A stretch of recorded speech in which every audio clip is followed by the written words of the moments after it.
So, balik ulit tayo dito sa ating subject, refrigeration systems. So, our topic for today is cooling load calculation. This is also a part of the course outline. If you will see, we are here in the fourth topic, cooling load calculations of the course refrigeration systems. So, as you can see, the common sources of heat which supply the load on refrigerating equipment are the following. Number 1 is the wall gain load. Number 2, air change load. Number 3, product load. Number 4, occupancy load and miscellaneous loads. For this video, we will tackle only the first one, is the wall gain load. Wall gain load is the heat that leaks into the refrigerated space from the outside by conduction through the insulated walls. This is also the heat that enters the space by direct radiation through glass or other transparent materials. Air change load, heat that is brought into the space by warm outside air, entering the space through open doors or through cracks around windows and doors. So ito yung type ng load na dulot ng mainit na hangin na nakakapasok dun sa mga open doors or kung minsan yung through cracks around windows and doors. Samantalang itong wall gain load, ito yung pumapasok na init through conduction through the insulated walls. The number 3 of the cooling load is the product load. This is the heat given off by a warm product as its temperature is lowered to the desired level. Ito yung pinapalamig mo na produkto sa loob ng refrigerated space. Occupancy load, heat given off by people occupying the refrigerated space. Usually, yung mga nagtatrabaho sa loob ng refrigerated space, nagko-contribute din sila sa load, which is the occupancy load. Miscellaneous load, heat given off by heat-producing equipment located inside the space, such as electric motors, lights, electronic equipment, hair dryers, etc. Ito naman yung miscellaneous load dulot ng mga equipment sa loob ng refrigerated space, sa madaling sabi. So dito sa video ito ay pag-aaralan natin yung wall gain load muna kasi napakahaba ng topic. So isa-isahin natin. We first tackle about the wall gain load. So yung wall gain load, you can compute that using this formula. Q is equal to A times U times D. So where Q is the quantity of heat transferred in BTU per hour. So ito yung pumapasok na heat through wall. A is the outside area surface of the wall. U is equal to the overall coefficient of heat transmission. This is in BTU per hour per square foot degrees Fahrenheit. And D is the temperature differential across the wall in degrees Fahrenheit. To determine the wall gain load in BTU per 24 hour as required in refrigeration load calculations, we just multiply this equation by 24. Yung kasing refrigeration load calculations, usually kinukuha yan based on 24-hour period. Kaya imumultiply mo tong per hour niya, BTU per hour. So you multiply that by 24 hours, so you get the total BTU load for the 24-hour period. So let us take this example. Determine the total quantity of heat in BTU per hour which will pass through a wall 10 feet by 20 feet if the U factor for the wall is 0.16 BTU per hour per square foot per degree Fahrenheit and the temperature on one side of the wall is 40 degrees Fahrenheit while the temperature on the other side is 90 degrees Fahrenheit. So the solution is you first compute for the total wall area. So the total wall area should be 10 feet by 20 feet. So that is 200 square feet. This is given here in the problem. So the temperature differential also can be determined by subtracting 95 degrees Fahrenheit. So ito yung mainit na side. Sa mainit na side at sa malamig naman na side ay 40 degrees Fahrenheit. Ito naman yung refrigerated space. So that will become 55 degrees Fahrenheit. So substituting these values through the equation Q is equal to A times U times D. We have 200 times 0.16 times 55. This is equal to 1760 BTU per hour. Itong 0.16 dito guys, ay ito yan. U factor. 0.16 BTU per hour per square foot per degrees Fahrenheit. So, ganun lang kasimple. Pag alam mo yung mga values ng A, U, and D, then you just substitute that to the formula. So, dito tayo sa determination of heat transmission coefficient. So, yung mga value ng U, ito, heat transmission coefficient for cold storage rooms, ay makukuha natin yan sa mga tables. So, nasa table 10-1 ng ating textbook, yung iba-ibang type ng walls. Okay, halimbawa ito, this is concrete block 8 inches, concrete block 12 inches. So, meron siyang thickness of insulation. Itong pwede siyang corkboard. Nandito siya, pwede siyang 2-inch corkboard, 3, 4, 5, and so on. So, mayroon na siyang corresponding na U factor in BTU per hour per square foot per degrees Fahrenheit. So, halimbawa, concrete block 8 inches, 4-inch insulation. So, we have U factor equal to 0.066. So, halimbawa naman, itong common brick 8 inches common brick, meron siyang 6 inches na insulation, corkboard. We have 0.045 BTU per hour per square foot per degrees Fahrenheit. U. So, ganun lang ang pagbasa dito, guys. Kukunin mo yung values niya dito sa papunta dito. So, ito pa yung iba-ibang klase ng material. So, ganun din yan. Doon sa una, meron siyang 2 inches, 3, 4, 5, 6, 7, 8 inches insulation. Ito yung 2, 3, 4, 5, 6, 7, 8. So, ganun lang yan, guys. So, this table was taken from Carrier Design Data reproduced by permission of Carrier Corporation. Nandun yun sa textbook natin. So, meron din para sa iba pa. Halimbawa, ito yung mga partition kasi na nasa loob. Ito ginagamit na pang partition. Halimbawa, itong 1-inch board on both sides of studs. Meron siyang insulation. Halimbawa, ang insulating material niya is granulated cork. Halimbawa, ang thickness of insulation ay 3 and 5/8 inches. So, we have here the U, 0.079. Halimbawa naman, ang insulating material niya, itong nasa loob dito ay sawdust. Yan, sawdust siya. So, we have the value of 0.097. At kung corkboard naman, ang nandito sa loob, insulation, so, kung 2 inches yan na insulation, so that is 0.11.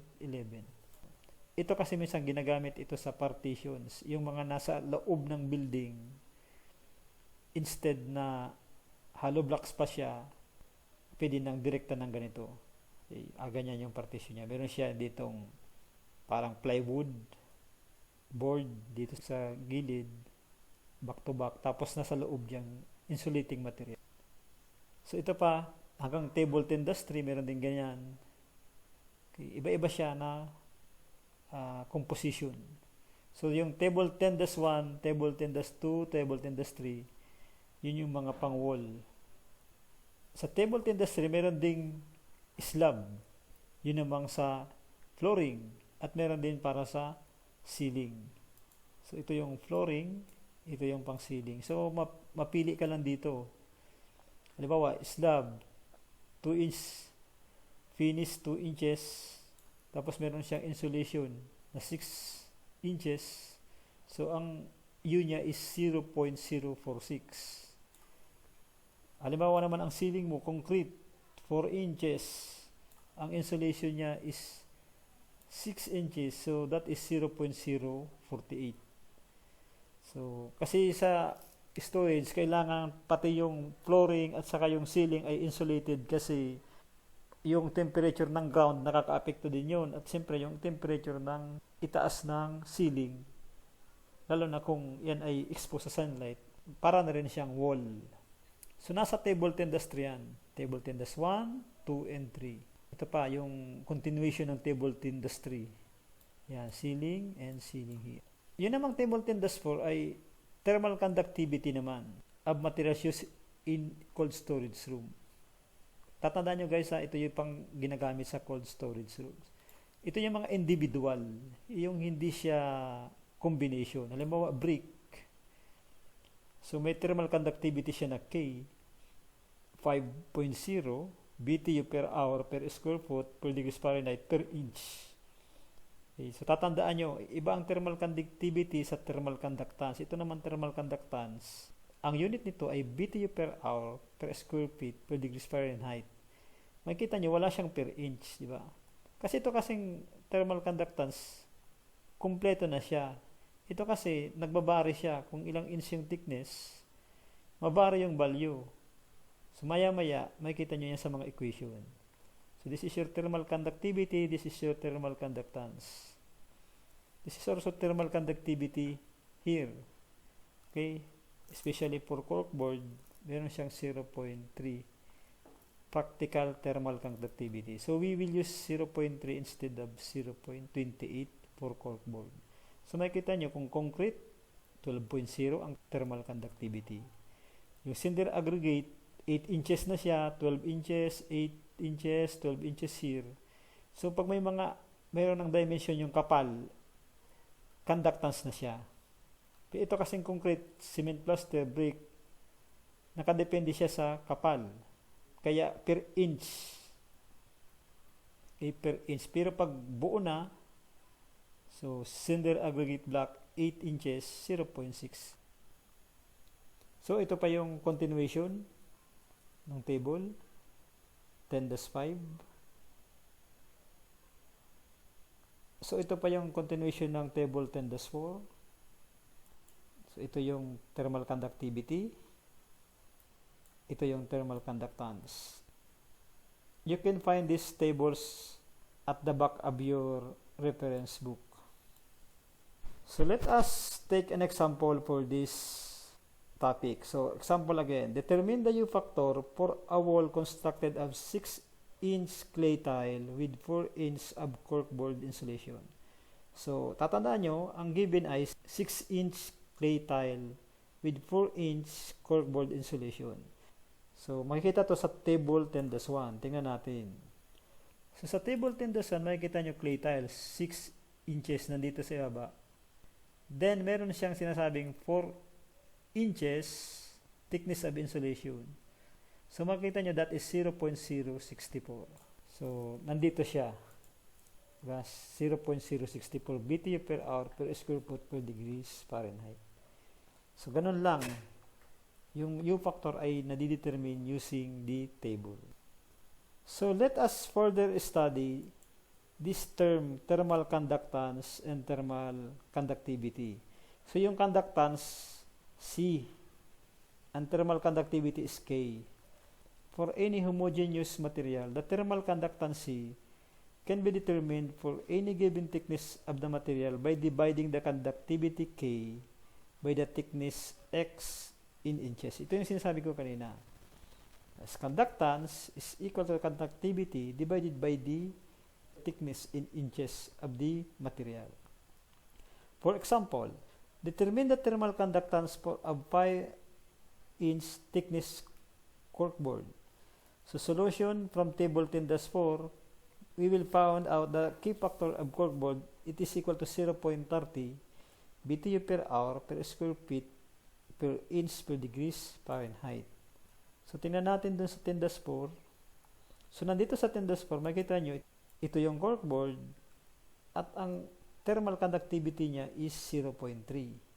So you divide this by the thickness of the corkboard. Ito, 5-inch thickness.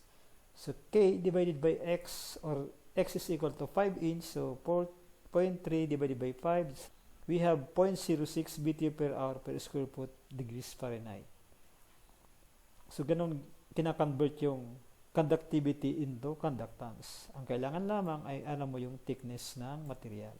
Now, when a wall is constructed of several layers of different materials, the total thermal resistance of the wall is the sum of the resistances of the individual materials in the wall construction, including the air films. So, ito yung medyo complicated dito. Yung pag ang wall is constructed of several layers of different materials. Pero kung alam mo yung resistance of individual materials, kukunin mo lang yung total thermal resistance niya. So, total thermal resistance is equal to 1 over U equal to 1 over Fi plus X over K and so on, K1, K2, K3, kung ilang material na magkasunod-sunod. Isasali mo yung air films, itong 1 over F1 as it is described here is equal to the surface conductance of inside wall, floor, or ceiling. Yun namang FO, outside. Ang I is inside, ang FO is outside. So yung kasing surface niyan, halimbawa ito yung wall mo, meron siyang tatlong different materials na pinagdugtong-dugtong. So yung sa surface mo dito, meron niyang air film, tinatawag. Yan, air film. At dito din, meron din siyang air film. Yung kasing air, manipis siya na layer ng air na parang nakadikit sa wall. Nagsisilbering resistance niya. So, if we solve for U, overall thermal coefficient, siyempre, ito ay algebraically can be solved for U. That is 1 divided by these terms. 1 over Fi plus X over K1 and so on. Okay. So, ito yung X over K1, X over K2. So, here, meron tayong tatlo. Kasi ito, X over K1, yung X1, X2, and X3. So, kung ilan ang material dito, yun ang ilalagay mo dito. Plus, yung surface conductance of inside wall at ang last yung outside wall. Then, you now get the thermal overall coefficient. So, for the surface conductance, yung F, ito yun naman yun. Diba? Sa ceiling, pag inside siya, halimbawa, summer, 1.2. So, anong unit? BTU per hour per square foot per degrees Fahrenheit.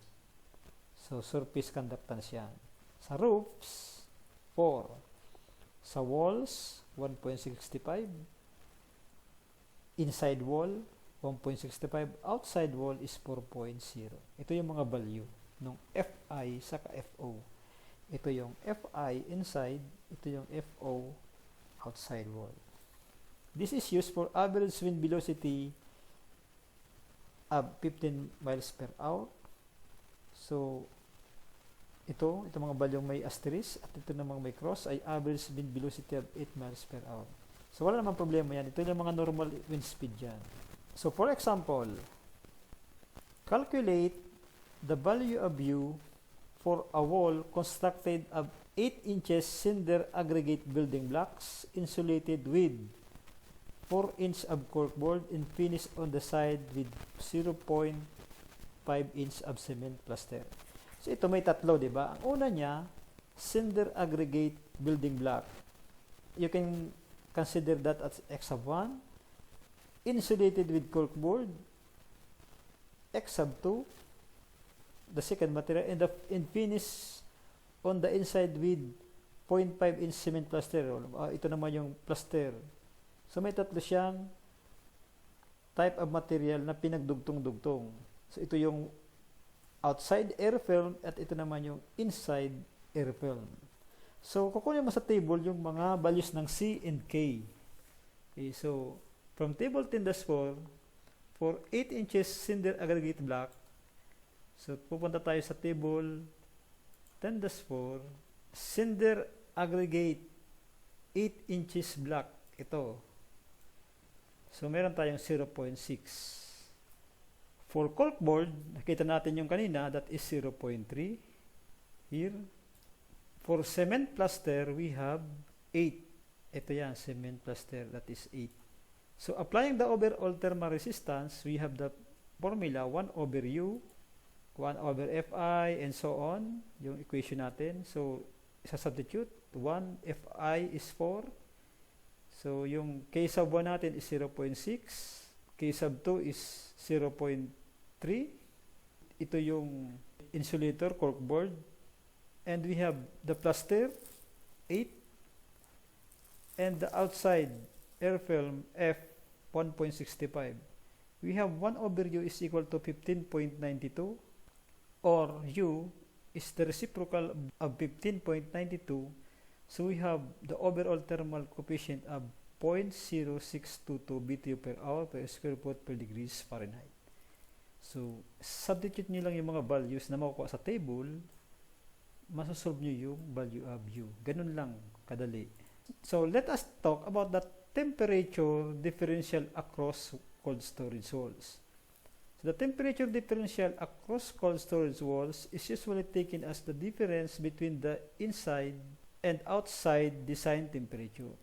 So, yung inside design temperature, makukuha natin yan sa mga tables. Halimbawa, table 10-11, design data for vegetable storage. Makikita nyo dito, ito yung vegetable, halimbawa, asparagus. So, type of storage, short storage ba? Long? So, nandito sa pang third column, recommended temperature.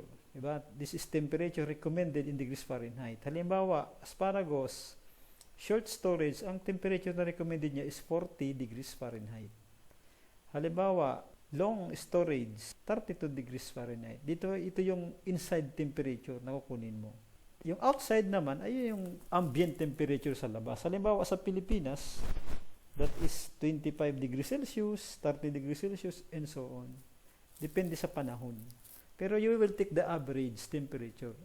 30, 33, something ganyan sa Pilipinas. Pero sa ibang bansa, may table din yan. Iba-ibang bansa, iba-iba naman yung ambient temperature niya. Pero yung recommended room temperature ay ito. Kung meron kayong mga updated o mga latest na makuha na mga design temperatures sa storage, ay pwede naman natin gamitin yan. For the purpose of lesson, ay gagamitin natin tong table na nasa libro ng ating reference book. Pero kung meron tayong makuha na mga bago, ay pwede natin siyang gamitin. So let us study another factor here in the cooling load calculation of wool gain. So meron dito tinatawag na effect of solar radiation. Ang sabi dito, whenever the walls of a refrigerator are so situated that they receive an excessive amount of heat by radiation, either from the sun or from some other hot body, the outside surface temperature of the wall will usually be considerably above the temperature of the ambient air. Correction factors for sunlit walls are given in table 10-7. Ang ibig sabihin nito, yung wall kasi pag hindi siya na-expose sa direct sunlight, ay pwede mong i-consider yung ambient temperature sa labas as the temperature. Pero kung expose siya sa sunlight, magkakaroon siya ng radiation, mas mainit yung wall kaysa sa ambient temperature. So, ma-test nyo naman yan guys. Kung halimbawa, may time kayo at mainit yung panahon, pwede nyong hipuin yung wall para makita nyo na mas mainit siya kaysa dun sa ambient temperature sa labas. So, the effect of solar radiation is also tabulated in the textbook. So, ito yung allowance for solar radiation. Ganito naman ang paggamit niyan. Halimbawa, yung type of surface mo is dark colored surfaces such as slate roofing, tar roofing, black paints. Yung mga pintura ng dark. So, kung yung wall mo ay nasa east, so ma-add ka ng 8 degrees Fahrenheit. Pag nasa south, ma-add ka ng 5. Halimbawa, ang ambient temperature ay 90, so madagdag ka ng 8. Kung nasa east wall siya, yung wall mo ay facing east, so magiging siyang 98. At yung south wall mo naman, kung 90, so magiging siyang 95. So ganun lang, i-add mo yung mga temperature allowance. Kung flat roof, yung storage mo ay flat roof, directly exposed siya sa sunlight. Diba? Kasi pag flat roof siya, like concrete slab, so directly nakaano siya sa sunlight. So kung ang pintura niya ay dark, so ma-plus 20 ka. Kung medium colored surfaces naman, ganito lang. Basta medyo mababa konti. So sa east, naging 6 lang instead of 8. Okay. At kung light colored surfaces, instead of 8, 6, magiging siyang 4.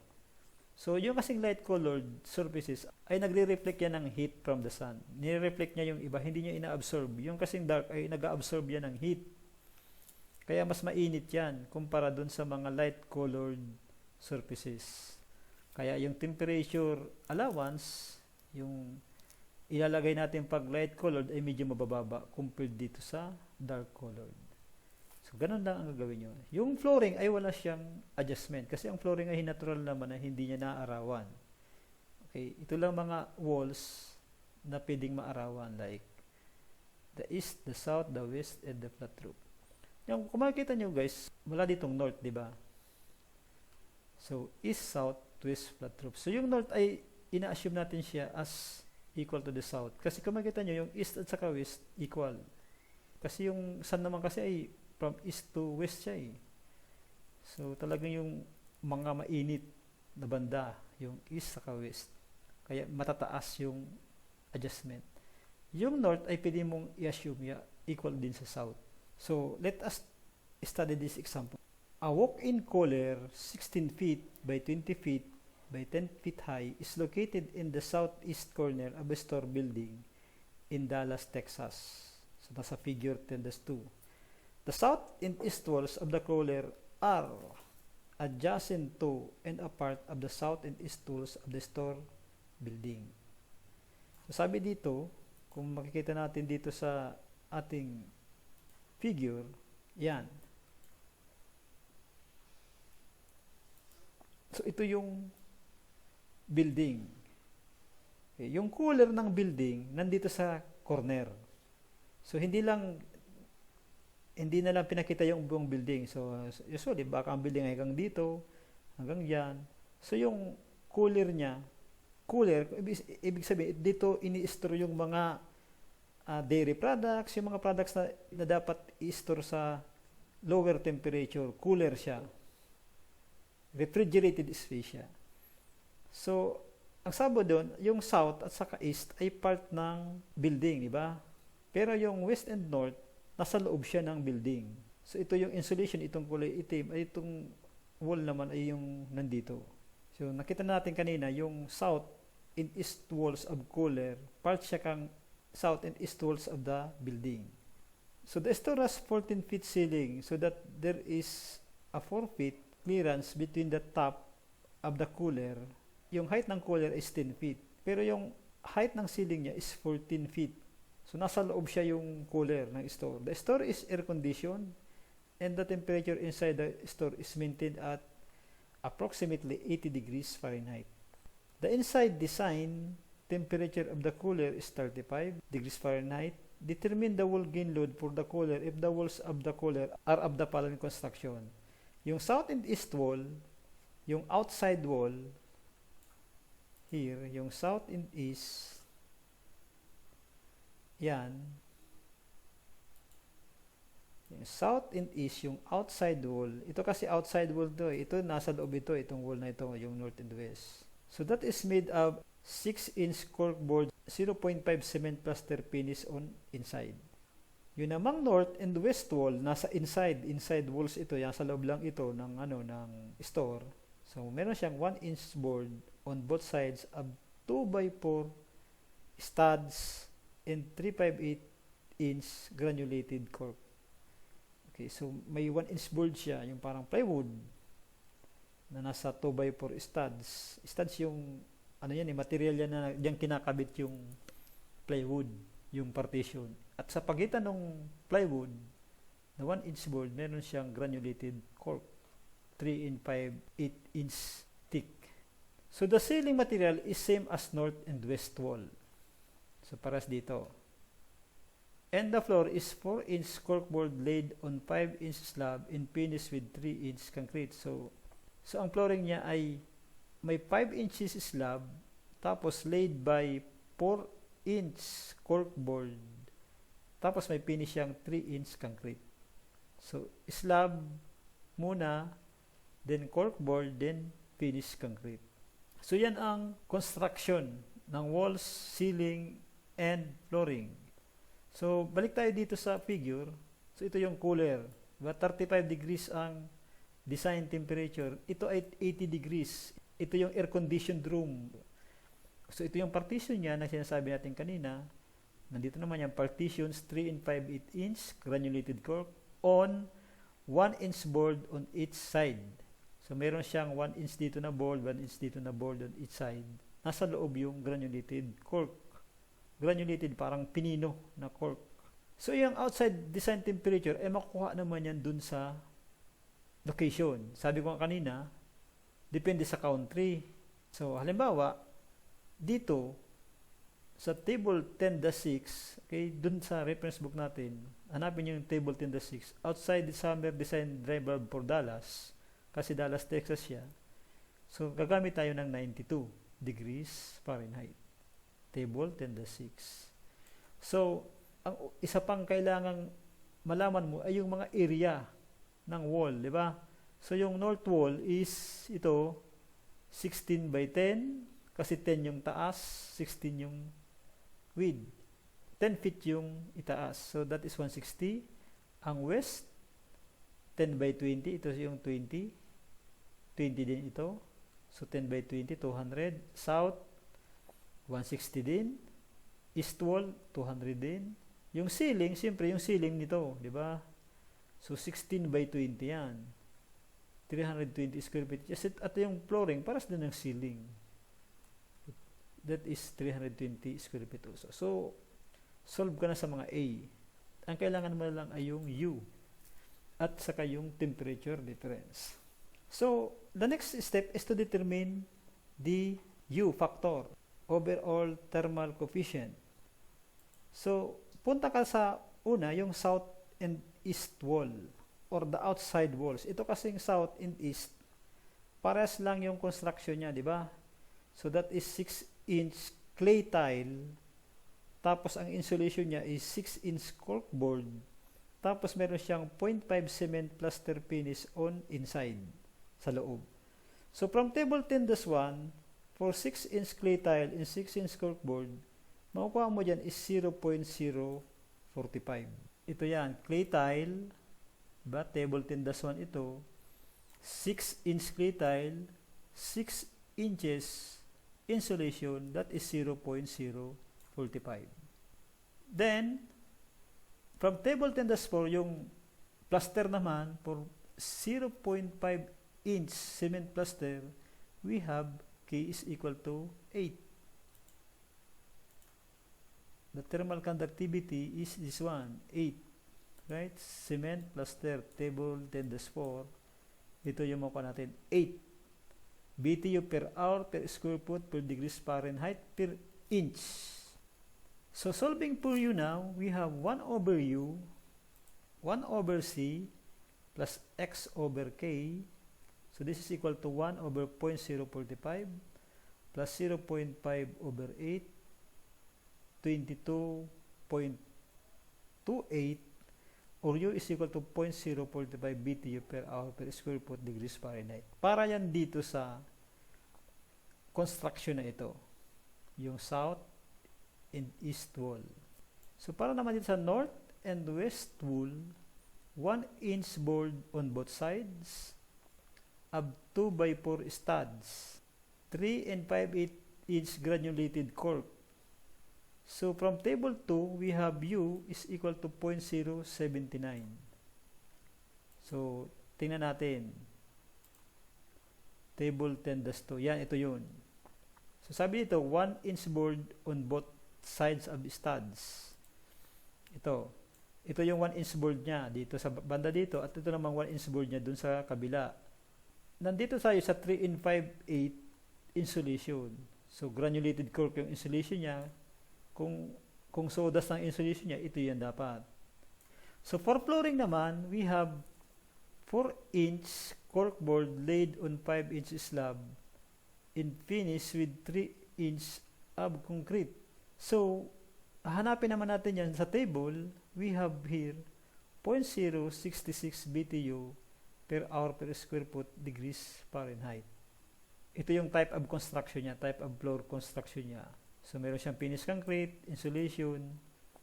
Slab is 5 inches. Ang finish niya is 3 inches na concrete.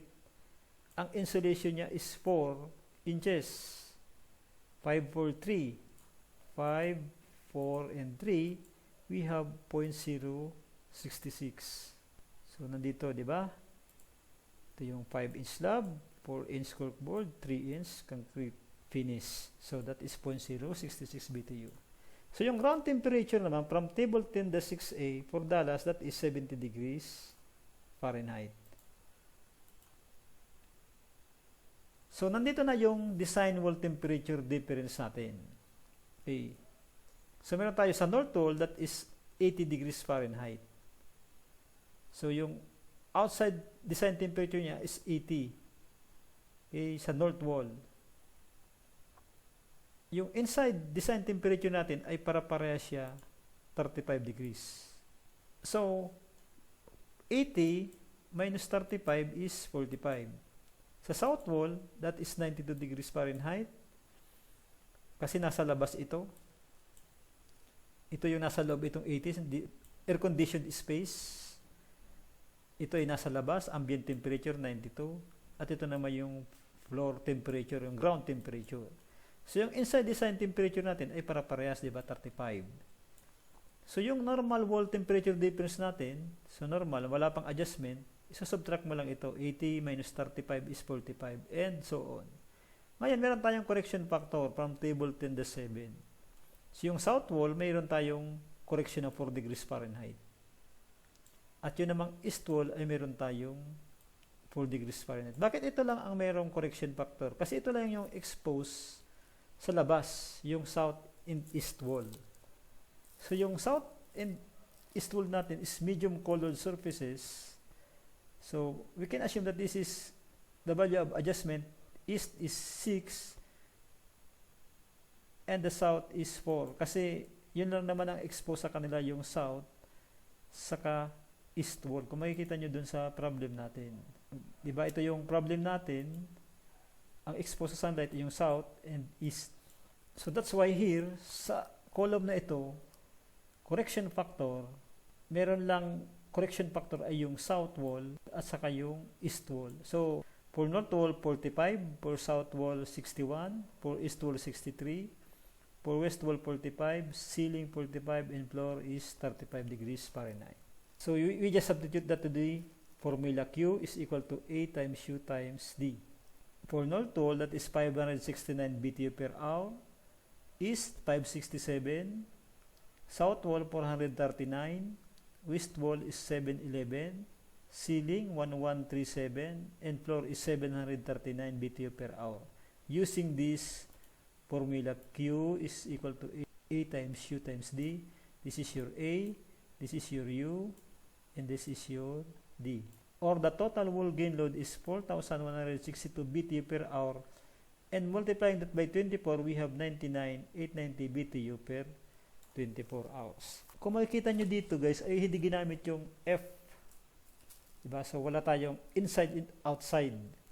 So minsan, for the purpose lang kasi ng computation ay hindi na natin sinama dito sa sample problem na ito. Pero sa ibang situation ay nire-require na isama yung F, yung coefficient, air film coefficient ng inside and outside wall. So dito, for the purpose of example kasi, hindi naman siya ni-require. Kaya hindi natin nilagay yung F's dun sa mga walls niya. So yun muna guys. Next topic will be the product load.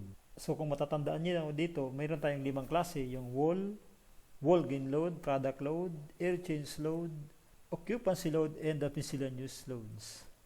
So next video, we will tackle the product load. How to compute the product load.